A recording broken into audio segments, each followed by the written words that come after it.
Hello guys, আমার channel little আর্টে তোমাদের সবাইকে অনেক অনেক স্বাগত জানাই। আর দেখো এই মাটির ভাঁড়টা, এটা আমি চা খাতে চাই কিছুদিন আগে কিনে আনিছিলাম। চলো আজকে এইটা রং করা যাক। হ্যাঁ দেখো, প্রথমেই এটার পুরা গায়ে ভালো করে আমরা সাদা রংটা লাগাই দিব, যাতে সাদা মনের ভিতরে যে কোনো কাদা ছিল সেটা আমরা বুঝতেই না পারি। আমি ভাবিছি এটাকে রং টং করার পর এটার ভিতরে আমার সাইড ক্লিপগুলো রাখবো। আমি সত্যি বুঝতে পারি নাই আমার ক্লিপগুলো আমি দোকান থেকে আনার পর কোথায় যে হারাই যায়। আমি বুঝিনি যেটা অনলি আমার সাথেই হয় নাকি তোমাদের সাথেও হয়। আমাকে কমেন্ট করে জানাবে তো যে আমার ক্লিপগুলোই অনলি হারায় না তোমাদেরও ক্লিপগুলো সেম অবস্থা, সব হারাই যায়। তো ঠিক করেছি যে এটার ভিতরে ক্লিপ করে রাখবো। তাহলে কি করব, এটার উপরে আমরা একটা ভালো একদম কুচকুচে কালো চুলের এক মাথা ভর্তি একটা মেয়া ছানা আঁকবো।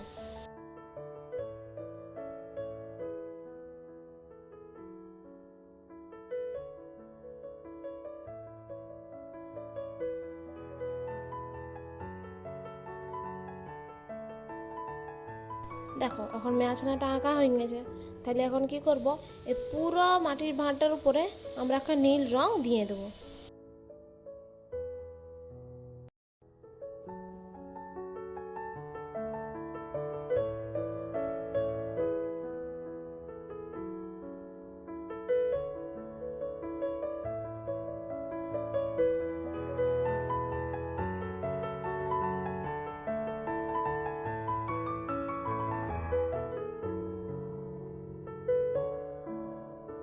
এটা আমার প্রথমবার এই ফোন দেখে দেখে রং করছি। আর হ্যাঁ দেখো, ফোনটার দিকে তাকান থাকতে থাকতে আর মেয়া ছানাটারও অর্ধেক টাইমে রং করে দিলাম। এই যে দেখো, এখন আমরা চুলটা রংটা করে নিচ্ছি।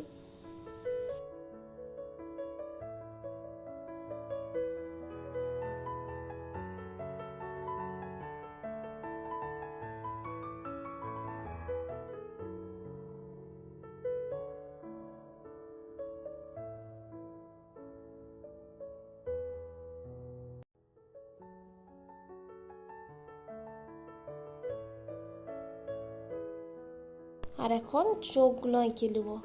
চোখ আর ঠোঁটটা সুন্দর করে আমরা এঁকে নেব।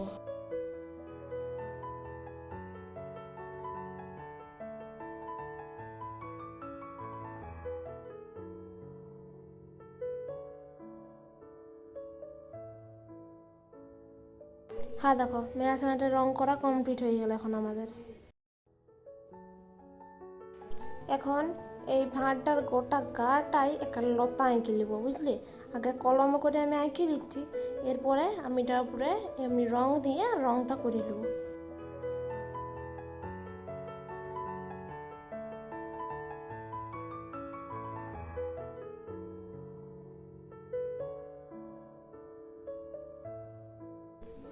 দেখো, রং ব্যবহার করার সময় তোমরাও সাবধানে রংটা ব্যবহার করবে, নাহলে দেখছো নি রংটা পড়েছে আমি গোটা হাত থেকে এরকম রংটা লাগিয়ে গেছে, দেখছো।